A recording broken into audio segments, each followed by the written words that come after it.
Guys అందరికి కూడా good morning. ఇవాళ వీడియోలో ఏంటంటే ఏపీ ఫారెస్ట్ బీట్ ఆఫీసర్ సంబంధించి క్వశ్చన్ అండ్ ఆన్సర్స్లో ఫైనల్ టాపిక్స్ అండి. సో ఒకసారి ఆల్రెడీ మనమైతే మోడరేట్, ఈజీ అండ్ హార్డ్ లెవెల్లో క్వశ్చన్ అండ్ ఆన్సర్స్ అనేది అయితే చూసాము. సో ఇవాళ ఏంటంటే ఫైనల్గా మనమైతే క్వశ్చన్ అండ్ ఆన్సర్స్ ఏంటనేది అయితే ఒకసారి రివిజన్ చేసుకుందాము. సో మనకైతే ఎల్లుండి అంటే 7వ తేదీ మనకైతే ఎగ్జామ్ అయితే కండక్ట్ చేయబోతున్నారు. సో ఎవరెవరైతే రాస్తున్నారో వాళ్ళకందరికి కూడా all the best. First question వచ్చేసరికి కార్బన్ శోషణ అంటే ఏమిటనైతే అడుగుతున్నారో. సో ఆన్సర్ వచ్చేసరికి వాతావరణంలో ఉన్న CO2ను అడవులు, మట్టి, సముద్రాలు మొదలైన వాటిలో నిల్వ చేయడాన్ని కార్బన్ శోషణ అనేది అయితే అంటారు. అండ్ నెక్స్ట్ సెకండ్ క్వశ్చన్ వచ్చేసరికి REDD+ అంటే ఏంటంటే reducing emission from deforestation and forest degradation ఏ విషయానికి సంబంధించినది అనేది అయితే అడుగుతున్నారు. సో ఆన్సర్ వచ్చేసరికి అటవీ నాశనం తగ్గించడం ద్వారా వాతావరణ మార్పును నియంత్రించే అంతర్జాతీయ కార్యక్రమం అయితే ఇవ్వడం జరిగింది. అండ్ నెక్స్ట్ మూడో క్వశ్చన్ వచ్చేసరికి కర్ణాటకలో బయ్యారన్ ప్రాజెక్ట్ ఎందుకు ప్రసిద్ధి అని అయితే అడుగుతున్నారు. సో ఆన్సర్ వచ్చేసరికి బాంబు ఆధారిత గ్రీన్ ఎనర్జీ అభివృద్ధి ప్రాజెక్టుకి అయితే కర్ణాటక బయ్యారన్ ప్రాజెక్ట్ అనేది అయితే ప్రసిద్ధి అండి. అండ్ నెక్స్ట్ నాలుగో క్వశ్చన్ వచ్చేసరికి ఆంధ్రప్రదేశ్లో మ్యాంగ్రోవ్ రీసెర్చ్ సెంటర్ ఎక్కడుందని అయితే అడుగుతున్నారు. సో ఆన్సర్ వచ్చేసరికి కోరింగా, ఈస్ట్ గోదావరి జిల్లాలో అయితే ఉంది మ్యాంగ్రోవ్ రీసెర్చ్ సెంటర్ అనేది అయితే. అండ్ నెక్స్ట్ ఐదో క్వశ్చన్ వచ్చేసరికి డ్రోన్ టెక్నాలజీ అడవుల్లో ఏ పనులకు వాడతారని అయితే అడుగుతున్నారు. సో ఆన్సర్ వచ్చేసరికి అడవి అగ్ని పర్యవేక్షణ, అక్రమ తవ్వకాలు కనిపెట్టడం, మొక్కలు నాటడం అనేది అయితే మన ఆన్సర్ అనేది అయితే అవుతుంది. అండ్ నెక్స్ట్ ఆరో క్వశ్చన్ వచ్చేసరికి జంతువుల GPS కాలర్ ట్రాకింగ్ ఎందుకు వాడతారని అయితే అడుగుతున్నారు. సో ఆన్సర్ వచ్చేసరికి పులులు, ఏనుగులు వంటి వన్యప్రాణుల కదలికలు అధ్యయనం చేయడానికైతే GPS కాలర్ ట్రాకింగ్ అనేది అయితే వాడతారు. అండ్ నెక్స్ట్ ఏడో క్వశ్చన్ వచ్చేసరికి బాంబును గ్రీన్ గోల్డ్ అని ఎందుకు పిలుస్తారని అయితే అడుగుతున్నారు. సో ఆన్సర్ వచ్చేసరికి పునరుత్పత్తి చెందే పర్యావరణానికి అనుకూలమైన వనరుగా ఆర్థిక విలువ కలిగి ఉండడం వల్ల మనమైతే బాంబును గ్రీన్ గోల్డ్గా అయితే పిలుస్తాము. అండ్ నెక్స్ట్ ఎనిమిదో క్వశ్చన్ వచ్చేసరికి బయోచార్ అంటే ఏమిటనైతే అడుగుతున్నారు. సో ఆన్సర్ వచ్చేసరికి బయోమాస్ను దహనం చేసి పొందే కార్బన్ పదార్థం. ఇది మట్టిలో CO2ను నిల్వ ఉంచడంలో సహాయపడుతుందని అయితే మన ఆన్సర్ అవుతుంది.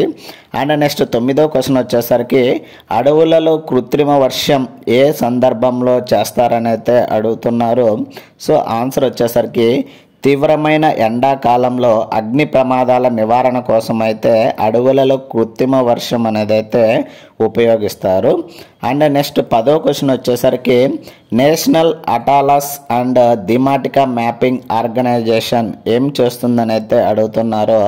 సో ఇది వచ్చేసరికి GIS ఆధారంగా అడవులు అండ్ వన్యప్రాణి మ్యాపింగ్ అనేది అయితే చేస్తారు. అండ్ నెక్స్ట్ 11వ క్వశ్చన్ వచ్చేసరికి 2025లో ఆంధ్రప్రదేశ్లో ప్రారంభించిన వనమిత్ర యాప్ ఎందుకు ఉపయోగపడుతుందని అయితే అడుగుతున్నారు. సో ఈ యొక్క వనమిత్ర యాప్ అనేది అయితే అటవీ సమాచారం అండ్ మొక్కల పెంపకం, ట్రాపింగ్ అండ్ వన్యప్రాణి ఫిర్యాదుల కోసం అనేది అయితే ఉపయోగపడుతుంది. అండ్ నెక్స్ట్ 12వ క్వశ్చన్ వచ్చేసరికి 2024లో భారతదేశం ఏ గ్లోబల్ క్లైమేట్ ర్యాంకింగ్లో ఉందని అయితే అడుగుతున్నారు. సో ఆన్సర్ వచ్చేసరికి 7వ స్థానంలో అయితే ఉన్నది. క్లైమేట్ చేంజ్ పర్ఫార్మెన్స్ ఇండెక్స్లో అయితే 7వ స్థానంలో అయితే ఉన్నది.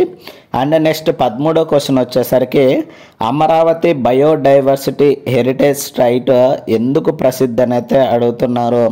సో ఆన్సర్ వచ్చేసరికి అరుదైన వైద్యం, మొక్కలు, పక్షుల జాతుల కోసం అయితే అమరావతి బయోడైవర్సిటీ హెరిటేజ్ సైట్ అనేది అయితే ప్రసిద్ధి అండి. 4వది వచ్చేసరికి 2025లో ఆంధ్రప్రదేశ్లో ఏ జిల్లా ఎక్కువగా అటవీ విస్తీర్ణం కలిగి ఉందని అయితే అడుగుతున్నారు.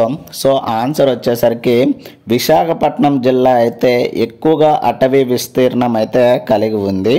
అండ్ నెక్స్ట్ 15వ క్వశ్చన్ వచ్చేసరికి 2024లో భారతదేశం గ్రీన్ ఎనర్జీ కారిడార్ ప్రాజెక్టు ఏదో ప్రారంభించింది, దాని లక్ష్యం ఏమిటనైతే అడుగుతున్నారు. సో ఆన్సర్ వచ్చేసరికి అడవి ప్రాంతాలపై ఒత్తిడి తగ్గించి పునరుత్పత్తి శక్తి వినియోగం పెంచడం అనేది అయితే మన ఆన్సర్ అనేది అయితే అవుతుంది. అండ్ నెక్స్ట్ 16వ క్వశ్చన్ వచ్చేసరికి గిరిజన వన అభివృద్ధి కార్పొరేషన్ ప్రధాన ఉద్దేశం ఏమిటనైతే అడుగుతున్నారు. సో ఆన్సర్ వచ్చేసరికి గిరిజనుల ఆధారిత జీవనానికి వన్య ఉత్పత్తుల ప్రాసెసింగ్ అండ్ మార్కెటింగ్ అనేది అయితే మన ఆన్సర్ అవుతుంది. అండ్ నెక్స్ట్ 17వ క్వశ్చన్ వచ్చేసరికి 2024లో ఆంధ్రప్రదేశ్లో ఏ వన్యప్రాణి సంరక్షణ ప్రాజెక్టు ప్రారంభించారని అయితే అడుగుతున్నారు. సో ఆన్సర్ వచ్చేసరికి elephant corridor project Srisailam Nallamala అటవీ ప్రాంతం అనేది అయితే మన ఆన్సర్ అనేది అయితే అవుతుంది. అండ్ నెక్స్ట్ 18వ క్వశ్చన్ వచ్చేసరికి గ్రీన్ ఇండియా మిషన్ ప్రధాన లక్ష్యం ఏమిటనైతే అడుగుతున్నారు. సో ఆన్సర్ వచ్చేసరికి దేశంలో అటవీ కవర్ పెంపుదల అనేది అయితే మన ఆన్సర్ అనేది అయితే అవుతుంది. అండ్ నెక్స్ట్ 19వ క్వశ్చన్ వచ్చేసరికి 2025లో ఆంధ్రప్రదేశ్ ప్రభుత్వం ఏ కొత్త ఎకో టూరిజం ప్రాజెక్ట్ ప్రారంభించిందని అయితే అడుగుతున్నారు. సో ఆన్సర్ వచ్చేసరికి పాపికొండ ఎకో టూరిజం సర్క్యూట్ అనేది అయితే ఏర్పాటు చేయడం అయితే జరిగింది. అండ్ నెక్స్ట్ 20వ క్వశ్చన్ వచ్చేసరికి 2024లో ఏ వన్యప్రాణి స్టేట్ బటర్ఫ్లై ఆఫ్ ఆంధ్రప్రదేశ్గా ప్రకటించిందని అయితే అడుగుతున్నారు. సో ఆన్సర్ వచ్చేసరికి బ్లూ మోర్మాన్ అనేది అయితే మన ఆన్సర్ అనేది అయితే అవుతుంది. సో ఏంటంటే ఆల్రెడీ మనకైతే ఆల్మోస్ట్ వితిన్ 2 డేస్లో మనకైతే ఎగ్జామ్ అయితే కండక్ట్ చేయబోతున్నారు. సో ఎవరైతే forest beat officer and forest section officer రెండింటికి అప్లై చేసింటారో సో వాళ్ళకైతే ఆల్రెడీ ఒకటే ఎగ్జామినేషన్ సెంటర్ ఇవ్వడం జరిగింది అండ్ హాల్ టికెట్స్ కూడా రిలీజ్ చేయడం అయితే జరిగిందండి. సో ఏంటంటే ఫారెస్ట్ సెక్షన్ ఆఫీసర్కి ఎవరికైనా ఇంకా మెటీరియల్ దొరక్క లేదంటే వాటిలో క్వశ్చన్ అండ్ ఆన్సర్స్ కావాలంటే కింద కామెంట్ అయితే చేయండి. సో వాటి మీద అయితే మనమైతే సింపుల్గా ఒక క్వశ్చన్ అండ్ ఆన్సర్స్ ఫార్మేట్ అయితే చేసి ఒక వీడియో అయితే చేసి ఎల్లుండి అంటే ఈరోజు ఇది అప్లోడ్ చేస్తున్నాను, టుమారో అయితే మనమైతే వీడియో చేద్దాం వాటి మీద. సో జస్ట్ మనమైతే ఒకసారి ఆ టాపిక్ మీద క్వశ్చన్ అండ్ ఆన్సర్స్ అనేది అయితే చేద్దాము. ఒకసారి కింద కామెంట్ అయితే చేయండి. మీకు ఒకవేళ ఫారెస్ట్ సెక్షన్ ఆఫీసర్ సంబంధించి topic wise question and answers కావాలంటే మాత్రము కింద కామెంట్ అయితే చేయండి గైస్. వీడియోను ఎవరైనా కానీ కొత్తగా చూస్తున్నట్లయితే please like, share and subscribe చేసుకోవడం అయితే మర్చిపోద్దండి గైస్. అండ్ నెక్స్ట్ 21వ క్వశ్చన్ వచ్చేసరికి చిప్కో ఉద్యమం ప్రధానంగా ఏ వన రక్షణ కోసం జరిగిందని అయితే అడుగుతున్నారు. సో ఆన్సర్ వచ్చేసరికి వృక్షనాశనం ఆపడానికైతే స్టార్ట్ చేయడం అయితే జరిగింది ఉత్తరాఖండ్లో 1973వ సంవత్సరంలో అండి. నెక్స్ట్ 22వ క్వశ్చన్ వచ్చేసరికి బిష్నోయ్ కమ్యూనిటీ ఎందుకు ప్రసిద్ధి అని అయితే అడుగుతున్నారు. సో ఆన్సర్ వచ్చేసరికి వన్యప్రాణి మరియు వృక్ష రక్షణలో ప్రాణత్యాగం అనేది అయితే మన ఆన్సర్ అనేది అయితే అవుతుంది. నెక్స్ట్ 23వ క్వశ్చన్ వచ్చేసరికి నల్లమల ఉద్యమం ఎందుకు సంబంధించినదైతే అంటున్నారు. సో ఆన్సర్ వచ్చేసరికి నల్లమల ఉద్యమం వచ్చేసరికి యురేనియం తవ్వకాల వ్యతిరేకంగా అనేది అయితే మన ఆన్సర్ అవుతుంది. అండ్ నెక్స్ట్ 24వ క్వశ్చన్ వచ్చేసరికి 1857 తిరుగుబాటులో అడవి గిరిజన తెగలు ఏ విధంగా పాల్గొన్నారని అయితే అడుగుతున్నారు. సో ఈ యొక్క అడవి గిరిజన తెగలు వచ్చేసరికి బ్రిటిష్ అడవి విధానాలకు వ్యతిరేకంగా తిరుగుబాటు అయితే చేశారు. అండ్ నెక్స్ట్ 25వ క్వశ్చన్ వచ్చేసరికి వనరక్షణలో అరవపల్లి పర్వత శ్రేణి ఏ పాత్ర పోషించిందని అయితే అడుగుతున్నారు. సో ఆన్సర్ వచ్చేసరికి సహారా ఎడారి విస్తరణ ఆపిందని అయితే మన ఆన్సర్ అనేది అయితే అవుతుంది. నెక్స్ట్ 26వ క్వశ్చన్ వచ్చేసరికి వాన మహోత్సవం ఎప్పుడు ప్రారంభించారని అయితే అడుగుతున్నారు. సో ఆన్సర్ వచ్చేసరికి 1950లో కేఎం మున్సీ ద్వారా అయితే ప్రారంభించారని అయితే చెప్తున్నారు. అండ్ నెక్స్ట్ 27వ క్వశ్చన్ వచ్చేసరికి గిరిజన హక్కుల కోసం జరిగిన నిజాం ఉద్యమం ఎందుకు సంబంధించినదని అడుగుతున్నారు. సో ఆన్సర్ వచ్చేసరికి అడవి భూములపై గిరిజనుల హక్కుల కోసం అనేది అయితే మన ఆన్సర్ అనేది అయితే ఇవ్వడం జరిగింది. అండ్ నెక్స్ట్ 28వ క్వశ్చన్ వచ్చేసరికి 1927లో వచ్చిన ఇండియన్ ఫారెస్ట్ యాక్ట్ లక్ష్యం ఏమిటనైతే అడుగుతున్నారు. సో ఆన్సర్ వచ్చేసరికి అడవి వనరులపై ప్రభుత్వ నియంత్రణ పెంచడం అనేది అయితే ఇవ్వడం జరిగింది. అండ్ నెక్స్ట్ 29వ క్వశ్చన్ వచ్చేసరికి ఆంధ్రప్రదేశ్లో గుడిసేరు ఉద్యమం ఎందుకు సంబంధించినది అని అయితే అడుగుతున్నారు. సో ఆన్సర్ వచ్చేసరికి గిరిజనుల అడవి భూముల హక్కుల కోసం అనేది అయితే మన ఆన్సర్ అనేది అయితే అవుతుంది. అండ్ నెక్స్ట్ 30వ క్వశ్చన్ వచ్చేసరికి చిప్కో తర్వాత వచ్చిన అప్పికో ఉద్యమం ఎక్కడ జరిగిందని అయితే అడుగుతున్నారు. సో ఆన్సర్ వచ్చేసరికి కర్ణాటకలో అయితే జరిగింది. సో ఈ యొక్క అప్పికో ఉద్యమం అనేది 1983వ సంవత్సరంలో అయితే జరిగిందండి. వచ్చేసరికి ఆంధ్రప్రదేశ్లో అతిపెద్ద బయోస్పియర్ రిజర్వాయర్ ఏదని అయితే అడుగుతున్నారు. సో ఆన్సర్ వచ్చేసరికి శ్రీశైలం నల్లమల అండి biosphere reservoir.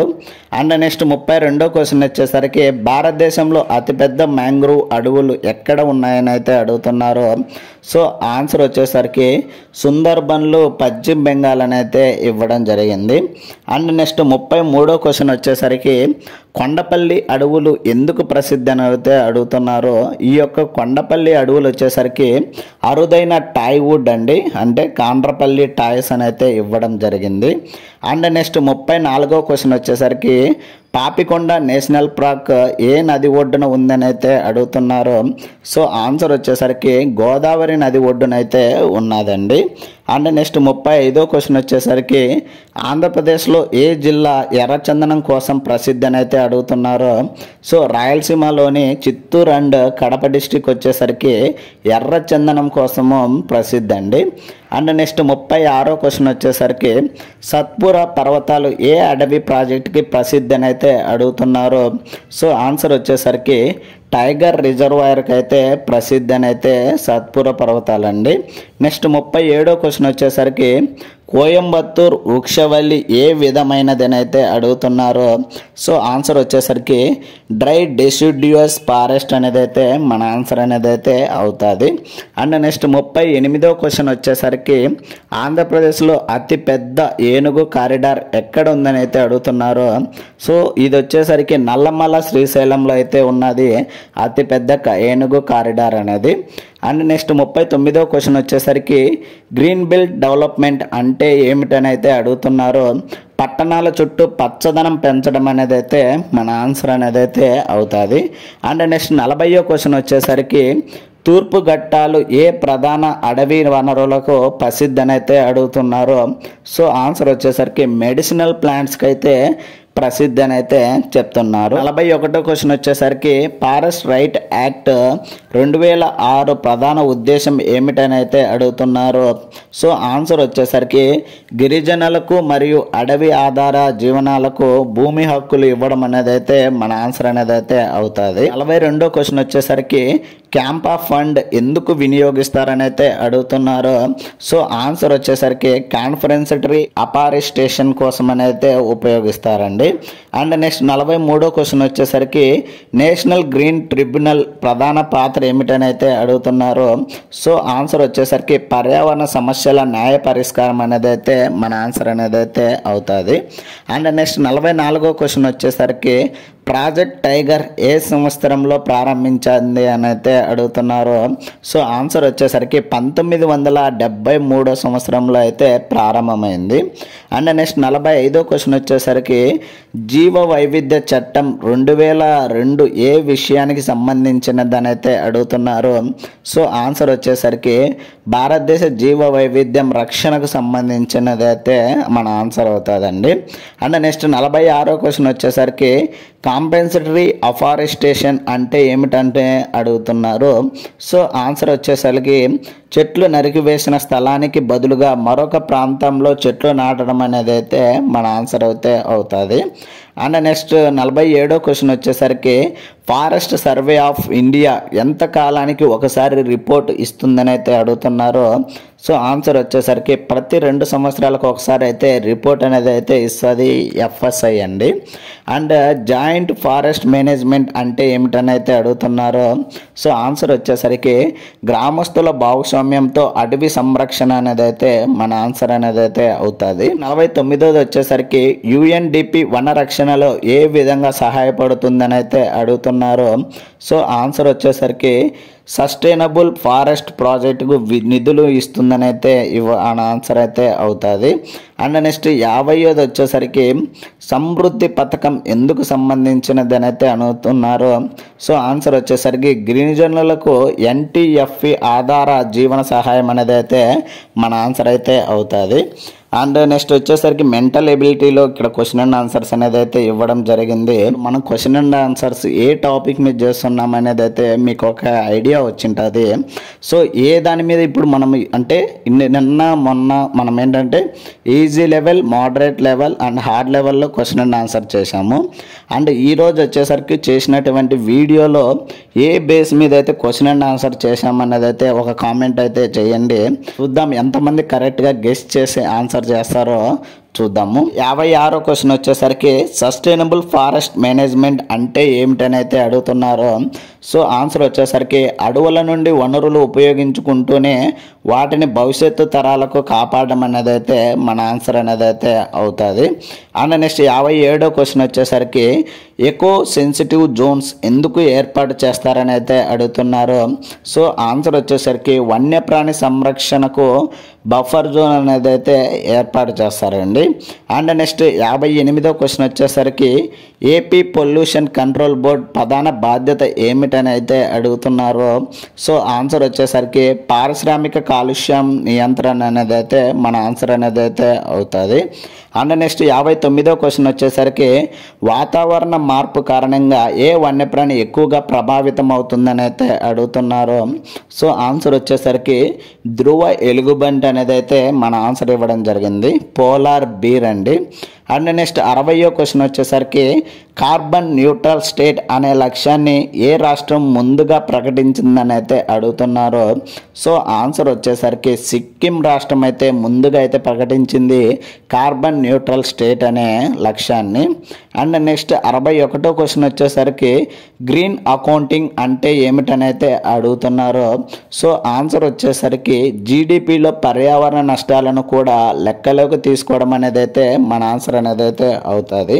And next 62వ question వచ్చేసరికి ఎకో టూరిజం ప్రధాన లక్ష్యం ఏమిటని అయితే అడుగుతున్నారు. సో ఆన్సర్ వచ్చేసరికి పర్యాటకం ద్వారా వనరక్షణ, స్థానికులకు ఉపాధి అనేది అయితే మన ఆన్సర్ అనేది అయితే అవుతుంది. అండ్ నెక్స్ట్ 63వ క్వశ్చన్ వచ్చేసరికి చిప్కో మూమెంట్ సస్టైనబుల్ డెవలప్మెంట్కి ఎలా ఉదాహరణ అని అయితే అడుగుతున్నారు. సో ఆన్సర్ వచ్చేసరికి వనరక్షణ కోసం ప్రజల భాగస్వామ్యం అనేది అయితే మన ఆన్సర్ అనేది అయితే అవుతుంది. అండ్ నెక్స్ట్ 64వ క్వశ్చన్ వచ్చేసరికి అడవి అగ్నులు ఎక్కువగా ఏ సీజన్లో వస్తాయని అయితే అడుగుతున్నారు. సో ఆన్సర్ వచ్చేసరికి వేసవి కాలంలో అయితే ఎక్కువగా వస్తాయి. అండ్ నెక్స్ట్ 65వ క్వశ్చన్ వచ్చేసరికి ప్లాస్టిక్ బ్యాన్ అడవి జీవుల రక్షణలో ఎలా సహాయపడుతుందని అయితే అడుగుతున్నారు. సో ఆన్సర్ వచ్చేసరికి జంతువులు తినకుండా నివారిస్తుందని అయితే మన ఆన్సర్ అనేది అయితే అవుతుంది. అండ్ నెక్స్ట్ 66వ క్వశ్చన్ వచ్చేసరికి ఆంధ్రప్రదేశ్లో ఎక్కువ సార్లు వచ్చే ప్రకృతి విపత్తు ఏదనైతే అడుగుతున్నారు. సో ఆన్సర్ వచ్చేసరికి తుఫానులు అండి. అండ్ నెక్స్ట్ 67వ క్వశ్చన్ వచ్చేసరికి 1999 ఒడిస్సా సూపర్ సైక్లోన్లో ఎంతమంది ప్రాణాలు కోల్పోయారని అయితే అడుగుతున్నారు. సో ఆన్సర్ వచ్చేసరికి సుమారు 10,000 మంది అనేది అయితే మన ఆన్సర్ అండి. అండ్ నెక్స్ట్ 68వ వచ్చేసరికి భూకంపం తీవ్రత కొలిచే పరికరం ఏదనైతే అడుగుతున్నారు. సో ఆన్సర్ వచ్చేసరికి సిస్మోగ్రాఫ్ అనేది అయితే మన ఆన్సర్ అనేది అయితే అవుతుంది. అండ్ నెక్స్ట్ 69వ వచ్చేసరికి తుఫాను సమయంలో గరిష్ట వేగాన్ని దేనితో కొలుస్తారని అయితే అడుగుతున్నారు. సో మనకు ఎలా కొలుస్తారంటే కిలోమీటర్ పర్ అవర్ అనేది అయితే కొలుస్తారండి. అండ్ నెక్స్ట్ 70వ క్వశ్చన్ వచ్చేసరికి సెండై ఫ్రేమ్వర్క్ ఏ విపత్తుకు సంబంధించినది అని అయితే అడుగుతున్నారు. సో ఆన్సర్ వచ్చేసరికి డిజాస్టర్ రిస్క్ రిడక్షన్కి సంబంధించినది అయితే సో అని అయితే చెప్తున్నారు. అండ్ నెక్స్ట్ 71ది వచ్చేసరికి అటవీ అగ్ని నివారణలో ఫైర్ లైన్ ఎందుకు వాడతారని అయితే అడుగుతున్నారు.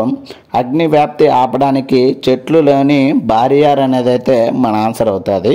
అండ్ నెక్స్ట్ 72వ క్వశ్చన్ వచ్చేసరికి తుఫాను సమయంలో స్టార్మ్ సర్జ్ అంటే ఏమిటనైతే అంటున్నారు.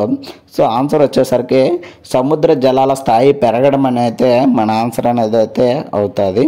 అండ్ నెక్స్ట్ 73వ క్వశ్చన్ వచ్చేసరికి భారతదేశంలో డిజాస్టర్ మేనేజ్మెంట్ యాక్ట్ ఏ సంవత్సరంలో వచ్చిందని అయితే అడుగుతున్నారు. సో ఆన్సర్ వచ్చేసరికి 2005వ సంవత్సరంలో అయితే వచ్చింది. అండ్ నెక్స్ట్ 74వ క్వశ్చన్ వచ్చేసరికి ఏపీలో తుఫానుల అంచనాలను ఏ సంస్థ ఇస్తుందని అయితే అడుగుతున్నారు. సో ఆన్సర్ వచ్చేసరికి ఐఎండి అండి, ఇండియా మెట్రాలజికల్ డిపార్ట్మెంట్ అయితే ఇస్తుంది. అండ్ నెక్స్ట్ 75వ క్వశ్చన్ వచ్చేసరికి ఎన్డిఎంఏ చైర్మన్ ఎవరనైతే అడుగుతున్నారు. సో ఆన్సర్ వచ్చేసరికి భారత ప్రధానమంత్రి అండి. సో మీకు ఏంటంటే ఇంకో క్వశ్చన్ కామెంట్ అయితే చేయండి గాయస్. ఎన్డిఎంఏ ఫుల్ ఫామ్ ఏంటనైతే అడుగుతున్నాను. సో ఈ యొక్క క్వశ్చన్ కూడా రావచ్చు మేబీ ఎగ్జామ్లో. సో ఎన్డిఎంఏ ఫుల్ ఫామ్ ఏంటనైతే అడుగుతున్నారు. సో ఈ యొక్క ఫుల్ ఫామ్ ఏంటనేది అయితే కామెంట్ అయితే చేయండి. సో ఎంతమంది కరెక్ట్గా చెప్తారనేది అయితే చూద్దాము. అండ్ ఎవరైతే ఫారెస్ట్ బీట్ ఆఫీసర్కి ప్రిపేర్ అవుతుంటారో అండ్ 7వ తేదీ ఎగ్జామ్ అయితే మనకు already hall tickets and exam వచ్చేసింది. సో ఎగ్జామ్ రాస్తున్నటువంటి వాళ్ళందరికీ ఆల్ ద బెస్ట్ అండి. ఎగ్జామినేషన్ సెంటర్స్కి ముందుగానే ఒక హాఫ్ అన్ అవర్ ముందే వెళ్ళండి. అండ్ ఇంకోటి ఏంటంటే ఎగ్జామ్ అనే టెన్షన్ అయితే తీసుకోకుండా సో ఏంటంటే మీరు జాగ్రత్తగా 100% ప్రిపేర్ అయ్యాము అనే కాన్ఫిడెన్స్తో వెళ్ళండి. ఎందుకంటే నర్వస్ అనేది భయం వల్లే మనకు తెలిసిన ఆన్సర్స్ కూడా మనం మిస్టేక్ పెట్టే ఛాన్సెస్ అయితే ఖచ్చితంగా ఉంటాయి. సో 100% ప్రిపేర్ అయ్యాము. సో దానివల్ల నర్వస్ అవ్వాల్సిన అవసరం లేదు. సో బీ స్ట్రాంగ్గా వెళ్ళి ఎగ్జామ్ అయితే బాగా రాయండి guys. All the best. So ఇలాంటి మరిన్ని వీడియోస్ అండ్ మరిన్ని అప్డేట్స్ కోసం అయితే please like, share and subscribe చేసుకోవడం అయితే మర్చిపోద్దండి guys. Thank you for watching.